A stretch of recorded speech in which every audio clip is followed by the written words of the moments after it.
Hello everyone, Ludwig here.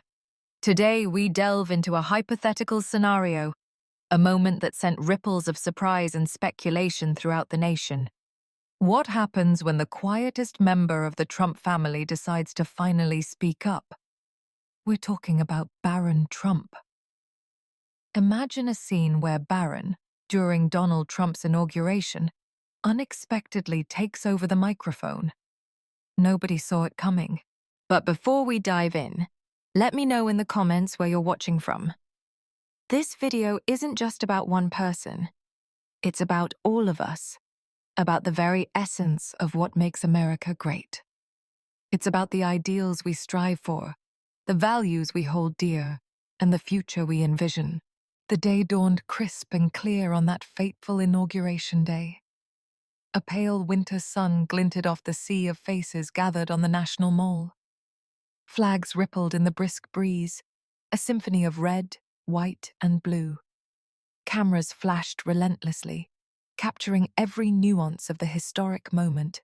Supporters, bundled in thick coats and hats emblazoned with campaign slogans, cheered with unwavering enthusiasm. The air crackled with excitement, anticipation, and a palpable sense of hope, or, depending on whom you asked, a sense of dread. Amid the grand celebration, however, a subtle tension was brewing. It was almost imperceptible, a low hum beneath the surface of jubilation. While Donald Trump stood tall and proud at the podium, radiating confidence and power as he prepared to address the nation, his youngest son, Barron, watched from behind, a figure of reserved composure. He was often described as shy, even introverted, a stark contrast to the boisterous energy of his father and older siblings. Yet something was different about Barron that day. He wasn't merely a passive observer. His eyes, usually downcast and guarded, seemed alert, almost expectant. There was a focused intensity in his gaze, a quiet determination that hinted at something brewing beneath the surface. He stood ramrod straight, his tall frame casting a slender shadow, seemingly absorbing the energy of the moment. He looked ready. That's when it happened. A sudden commotion erupted in the crowd, shattering the carefully orchestrated atmosphere of unity. A young man, clearly a liberal activist, his face twisted with a sneer of mockery, began berating an elderly veteran standing near the front. The veteran, his face etched with the lines of time and experience, wore a faded "Make America Great Again" hat. "Your America is dead!" the activist shouted, his voice dripping with contempt. He jabbed a finger accusingly at the old man's hat. "Your values are outdated, relics of a bygone era. Nobody needs them anymore. This is a new generation, and we're leaving your kind behind." The veteran's hands, gnarled with age and perhaps arthritis, trembled slightly as he gripped his worn wooden cane for support. His eyes, though clouded with age, still held a spark of defiance, a flicker of the unwavering spirit that had carried him through decades of service and sacrifice. He opened his mouth to respond, his voice barely audible above the activist's tirade. He tried to speak of duty, of honor, of the sacrifices made to protect the very freedoms the young man was so vehemently exercising, but his words were drowned out by the jeering laughter of the activist's friends, who had quickly gathered around, eager to amplify the confrontation. "Go back to your nursing home, old-timer!" one of them yelled. "Your time is over!" The veteran's shoulders slumped slightly. The weight of the years, compounded by the sting of the insult, momentarily crushing his spirit. He looked down at his worn boots, a wave of sadness washing over his face. He had dedicated his life to serving his country, to upholding the values he believed in, and now, in his twilight years, he was being ridiculed and dismissed by a generation that seemed to have forgotten the meaning of sacrifice. And that's when Barron Trump did something that would change everything. Something utterly unexpected. something that would etch itself into the annals of American political law.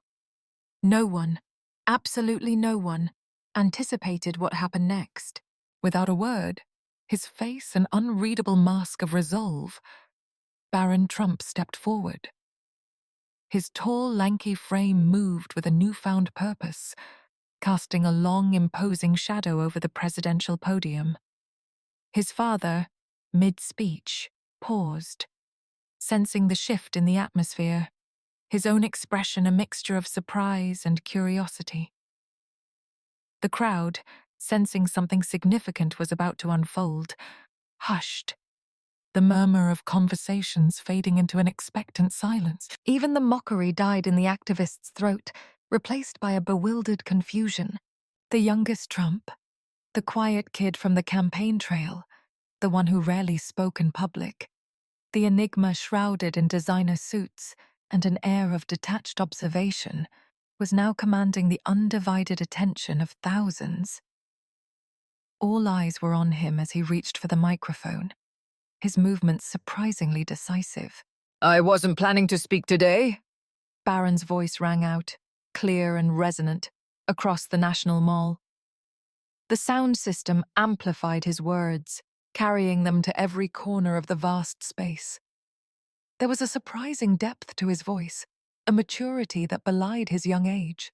But what I just witnessed isn't the America my father talks about, and it's certainly not the America that man over there. He gestured towards the veteran, his hand outstretched in a silent gesture of respect, nearly died protecting. The silence that followed was deafening, broken only by the distant chirping of birds and the rustling of flags in the wind. Every eye remained fixed on Barron, captivated by the unexpected turn of events. The air crackled with anticipation, a palpable sense that something momentous was about to unfold.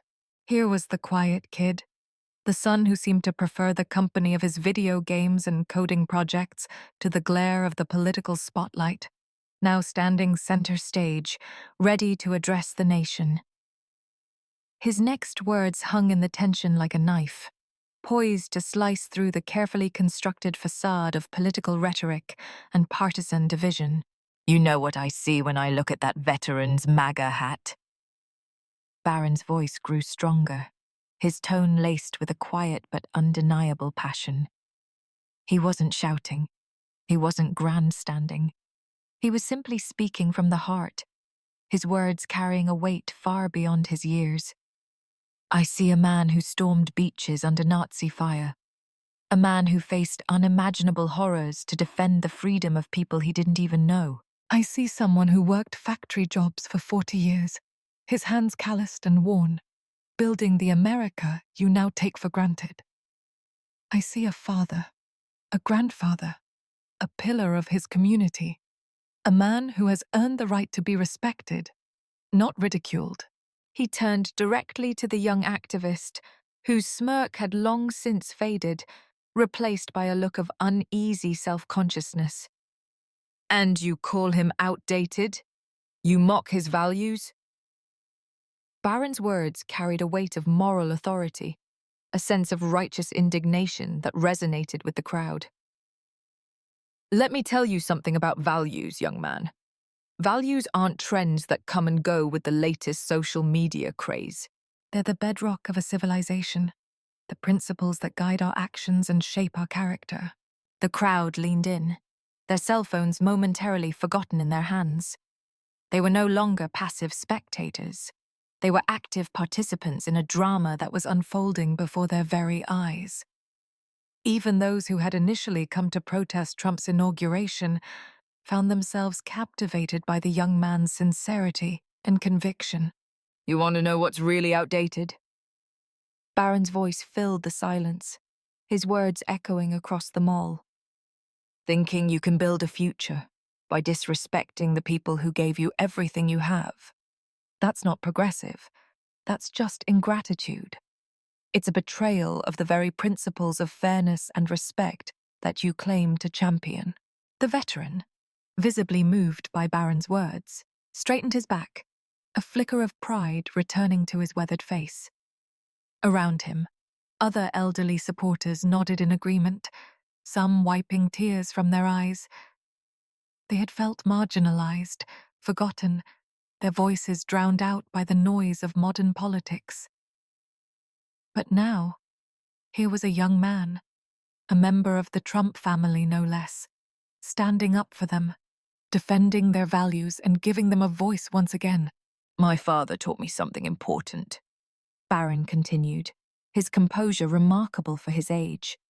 He paused, his gaze sweeping across the crowd, connecting with individuals in a way that his father often struggled to do. He said America isn't just a place or a government. It's a promise passed down through generations. A promise that if you work hard, respect others, and love your country, you can build something that lasts. A promise that your children and grandchildren will have a better life than you did. He paused again, his eyes settling on the young activist, who shifted uncomfortably under his intense gaze. "But here's what really bothers me." Barron's voice took on an edge, a hint of frustration creeping into his tone. "People my age, many of them, think they're so enlightened, so woke. They mock tradition, they laugh at faith, they call patriotism outdated. Yet, they're the first to enjoy the freedoms others died for. They're quick to criticize, but slow to contribute. They demand change, but offer little in the way of solutions." The crowd was transfixed, mesmerized by the unexpected eloquence and passion of this young man. This wasn't just another Trump speaking from a teleprompter. This was something different, something raw and authentic that transcended politics. It was a genuine expression of concern for the future of the nation, a plea for unity and understanding. "You know what I see in this crowd today?" Barron gestured broadly, encompassing the vast expanse of the National Mall. "I see two Americas fighting each other. One that remembers sacrifice, hard work, and respect. And another that thinks wisdom comes from TikTok videos, that believes outrage is a substitute for action, and that sees enemies where there should be neighbors." A murmur of agreement rippled through the crowd, a collective acknowledgement of the deep divisions that were tearing the country apart. Even some of the critics, those who had come to Washington with the intention of disrupting the inauguration, looked thoughtful, their faces etched with a hint of uncertainty. But no one, not even those closest to him, expected what Barron would say next. His words would not only silence his critics, but would reverberate across the nation, making headlines from coast to coast and sparking a national conversation about the future of America. Barron's gaze locked onto the young activist, his eyes conveying a mixture of disappointment and hope. But his words were meant for everyone, for all Americans, regardless of their political affiliation or social background. "Let me make something crystal clear," he said, his voice steady and determined, cutting through the lingering murmur of the crowd. "When you mock these people, these veterans, these workers, these believers, you're not just disrespecting them. You're betraying everything that makes America possible. You're spitting on the graves of those who fought and died to protect your freedoms. You're undermining the very foundations of our society." The crowd was completely silent now, holding its collective breath, hanging on every word. Even Donald Trump, the master of the grand gesture and the dramatic pronouncement, stood motionless, watching his youngest son with visible pride and perhaps a touch of awe. Melania, her face etched with emotion, discreetly dabbed at a tear with a silk handkerchief. "You think their values are outdated?" Barron continued, his intensity building, his voice resonating with conviction. "Family, hard work, patriotism, faith, respect. Tell me, what exactly are you offering instead? Division, mockery, cancel culture, empty slogans and virtue signaling?" He stepped closer to the podium's edge, his presence commanding despite his youth. He was no longer the shy, awkward teenager. He was a leader, a voice of reason, a beacon of hope in a time of turmoil. "I've been quiet for years," he said, his voice softening slightly. "Watching, learning, trying to understand the complexities of the world. And you know what I've learned? The people who shout the loudest about progress often understand the least about what makes a nation great. They tear down the old without building anything new. They criticize without offering solutions, and they sow discord without seeking common ground." The veteran who had been mocked earlier was now standing tall, his eyes shining with renewed pride and gratitude. Around him, others straightened in their seats, their faces glowing with a sense of vindication. They had been dismissed as relics of the past, but now they were being recognized for their contributions, their sacrifices, and their enduring values. "But here's what really matters." Barron's voice softened further, though its power remained undiminished. "It's not about old versus young, or left versus right. It's about remembering who we are, all of us, as Americans. It's about rediscovering the values that unite us, the principles that guide us, and the dreams that inspire us." He paused, his gaze sweeping across the National Mall, taking in the faces of the supporters, the protesters, the onlookers, the reporters, the security personnel, the tourists, all of them, a microcosm of the American population, united by their shared citizenship, divided by their conflicting ideologies. "And I'm standing here today," he said, his voice filled with a quiet but unwavering determination, "because someone needs to say what comes next."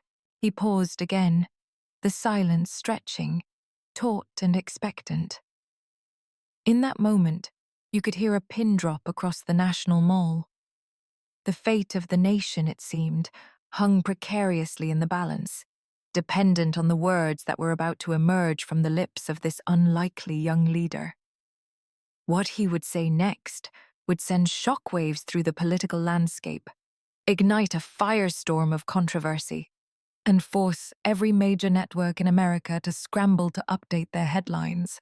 Barron Trump took a deep breath, his young face showing a resolve that seemed far beyond his years. The weight of history, the burden of responsibility, rested heavily on his shoulders, yet he stood tall, unyielding, ready to face the challenges that lay ahead.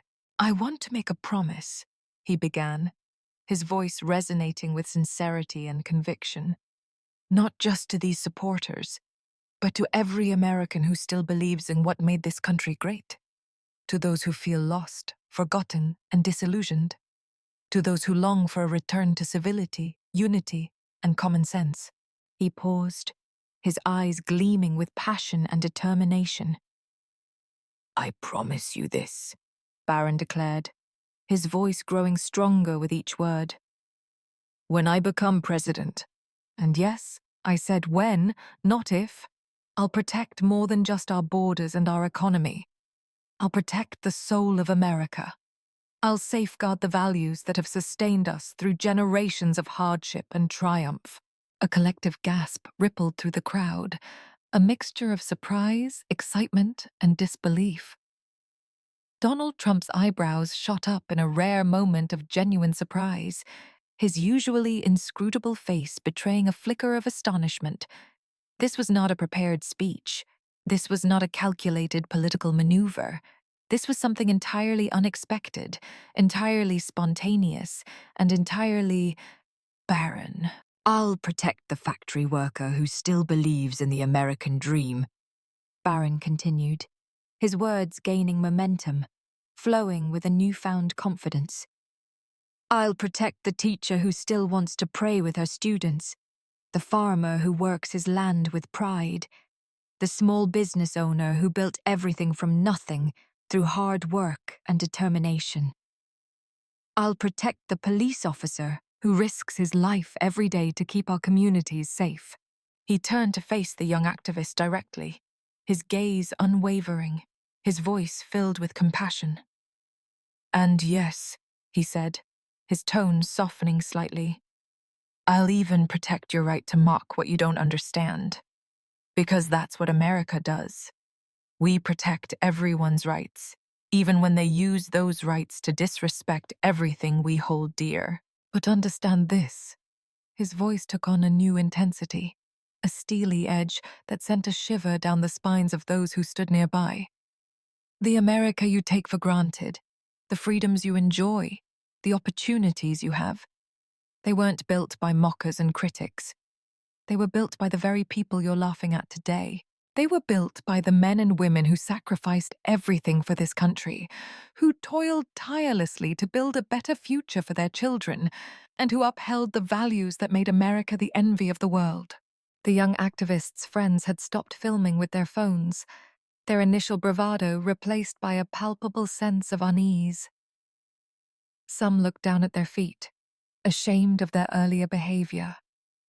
Others exchanged uncomfortable glances, realizing the gravity of the situation and the power of Barron's words. Look around you.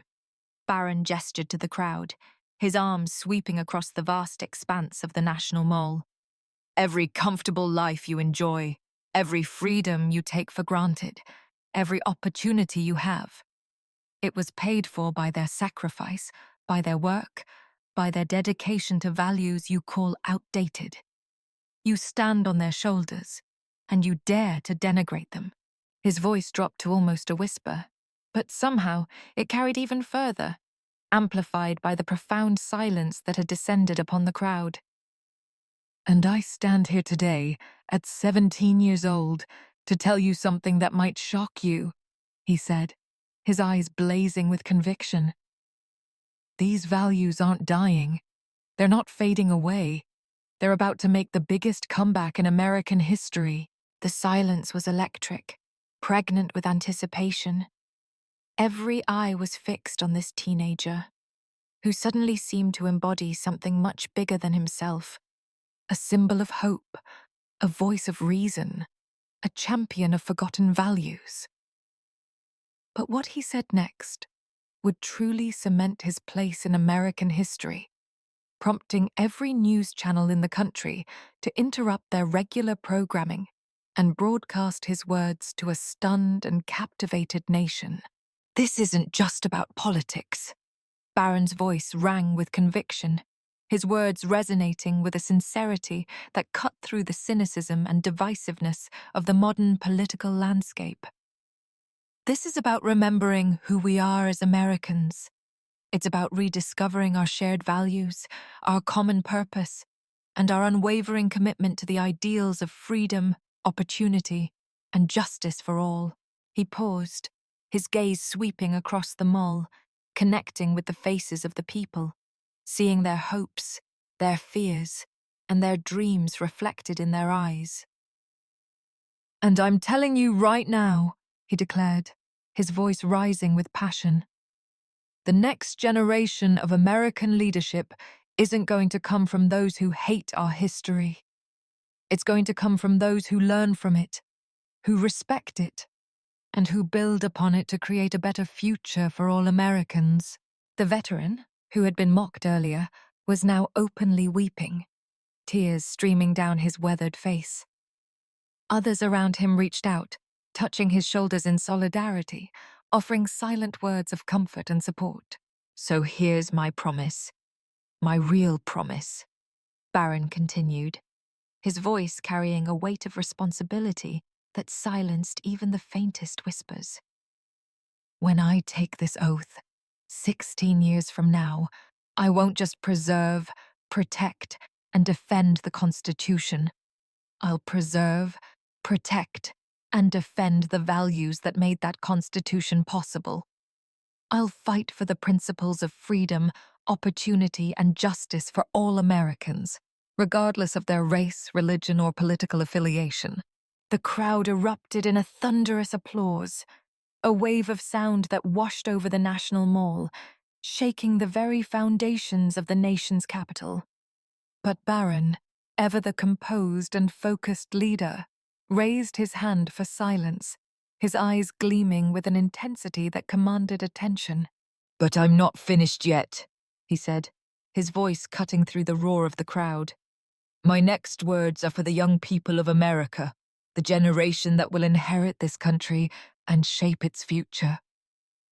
And to every young person who thinks America's values are outdated, who believes that the principles of freedom, opportunity, and justice are relics of the past, I say this: watch closely, because you're about to witness the greatest restoration in American history. He paused, allowing his words to sink in, to resonate with the young people who are watching, both in person and on television screens across the country. He wanted them to understand the significance of this moment, the weight of the promise he was about to make. A restoration of respect, he continued, his voice filled with passion. A restoration of dignity, a restoration of unity, a restoration of the values that made America the greatest nation on earth. He paused again, his eyes locking onto the young activist who had started it all. And it's not going to happen because I say so, he said, his voice softening slightly, but because the very people you mock today, the veterans, the workers, the believers, the patriots, they're going to lead it. They're going to rise up, reclaim their place in society, and remind the world what it means to be an American. He turned to the young activist one last time, his eyes filled with a mixture of compassion and determination. You said their America is gone, he said, his voice ringing with conviction. Well, I have news for you. Their America isn't gone. Their America is just getting started. Donald Trump, who had been standing motionless throughout Barron's speech, a look of astonishment and pride battling on his face, finally broke his silence. He clapped his hands together, a wide grin spreading across his face. Melania, wiping away a tear, reached out and squeezed his hand, her eyes shining with pride. But it was the real action rippling through the crowd that told the real story. Something had shifted. Something fundamental had changed. The atmosphere had been transformed, the mood had been elevated, and the nation had been given a reason to hope again. The aftermath was immediate and electric. The young activist who had started it all, overcome with emotion, pushed through the crowd to reach the veteran. Tears streaming down his face, he extended his hand in an act of sincere contrition. The old man, his eyes filled with forgiveness, took the young man's hand, pulled him close, and embraced him in a heartfelt hug.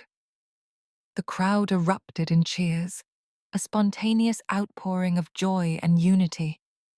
But that was just the beginning. Within hours, video clips of Barron's speech had spread across every social media platform, going viral in a way that few political moments ever do. The quiet Trump son had become a symbol of something America desperately needed: a bridge between generations, a voice of reason in a divided nation, and a reminder of the values that unite us. News networks scrambled to analyze every word of Barron's speech. Political experts debated the implications, and pundits pontificated about the future of American politics. But the real story wasn't in their analysis. It was in the millions of Americans who watched and rewatched that moment, sharing it with messages like, "This is what we've been waiting for," and "America's future has hope." The veteran later told reporters, his voice choked with emotion, "In all my years, I've never felt more seen, more understood. That young man, he gets it. He really gets it. He understands what it means to be an American, and he's going to lead us to a better future." And Barron Trump? He simply returned to his quiet position on stage, standing beside his father, his face once again composed and inscrutable. But something had changed. The shy teenager who had stepped up to the microphone was gone. In his place stood a young man who had just changed the course of American history. Today, that speech is remembered as more than just a moment. It became a movement. A reminder that America's greatest strength isn't in choosing sides, but in remembering what unites us. This is Ludwig, and if this story moved you, make sure to like, subscribe, and share it with someone who needs to hear it. Because sometimes the most powerful voices come from the most unexpected places. And who knows, maybe one day we may really hear this speech coming from President Barron. Thank you for watching, and God bless America.